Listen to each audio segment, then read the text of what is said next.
There are a lot of potential reasons why you may be experiencing trouble with your Disney Plus app. In today's tech video, I'm going to show you how to fix the most common problems with your Disney Plus on your Panasonic Smart TV.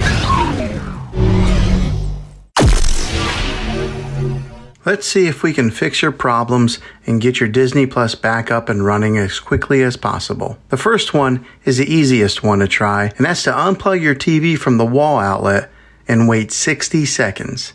Now don't be impatient here, wait the whole 60 seconds, then plug it back in. This is very different from turning your TV on and off with your remote control. This is what we call a hard reset of your TV. So make sure you do this method. If that doesn't work, then find a router that is giving you Wi-Fi and unplug the power to that for 60 seconds. Then plug it back in. If it fixes it, great. If not, let's move on to the next method. Try deleting the Disney Plus app on your TV. Go to wherever the apps are located on your system and remove the app altogether. Then reinstall the Disney Plus app again. After you reinstall it, you might have to log back in with all of your credentials, but hopefully this will work. If that doesn't work, then I recommend buying an affordable Roku stick, Apple TV 4K, or Amazon Fire Stick and use that as your main streaming player. You'll be able to access Disney Plus that way. I'll put links in the description down below of where you can get one. Well, hopefully this video was helpful for you. If it was, go ahead and throw a thumbs up on it. Go ahead and subscribe to my channel. I make tech videos all the time,